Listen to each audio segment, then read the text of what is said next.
Hi, and a very warm welcome. I'd like to talk about an unusual subject today because the mission is to discuss well-being in its most general sense. But I want to talk about guilt because a lot of the people I've worked with over the past 25 years have come to the conclusion that they were carrying burdens of guilt that were completely inappropriate. In fact, I'm going to make a controversial statement. I would like to suggest that guilt is probably one of the most redundant, useless emotions that we're taught to experience. I know that there is a very strong ethical, cultural drive for people to feel guilt if they do something wrong. But I would much prefer that we use that energy to examine where we've done something which is inappropriate, because we all make mistakes all the time. But once we recognize that we've done something which is inappropriate, let's use our energy to make sure we correct our behavior so we don't repeat the same mistakes. I think guilt takes up an enormous amount of energy, and the problem I have with guilt is that we're often encouraged to feel guilt about things over which we have no control. We are taught to feel guilt about areas where we don't exercise any responsibility.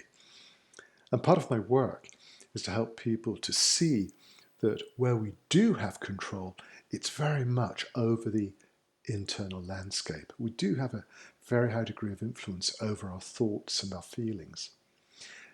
And I would love you to have your guilt chip removed. For me, it was a pioneering, extraordinary discovery when I realized that carrying guilt about all kinds of stupid things was completely crazy.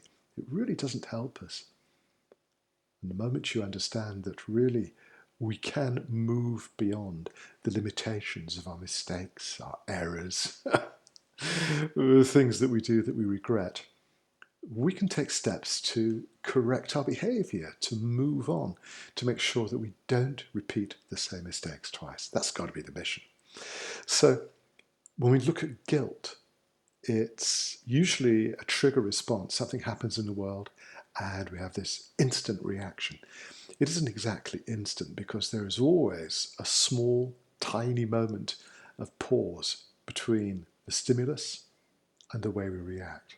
And I'd love it to be able to interrupt the process of guilt by just stopping, interrupt the flow of automatic emotions and ask yourself, why on earth you would want to feel guilty?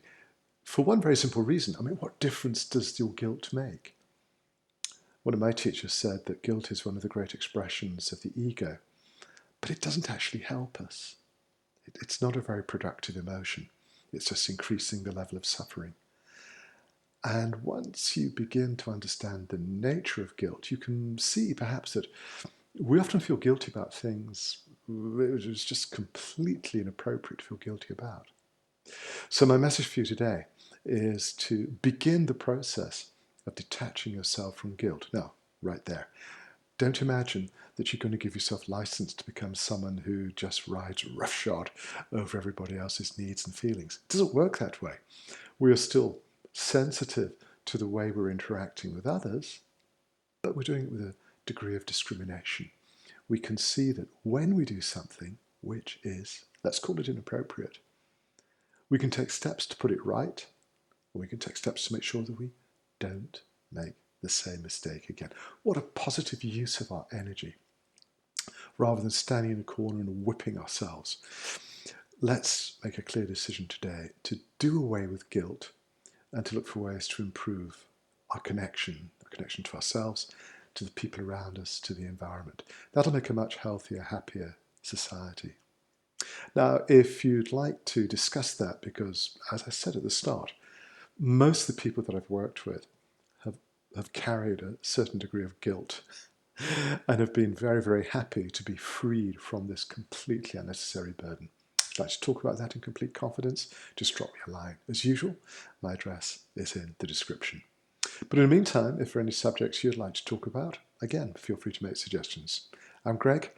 I'm your local wellbeing specialist, and I'd love to hear from you. And in the meantime, have a wonderful day.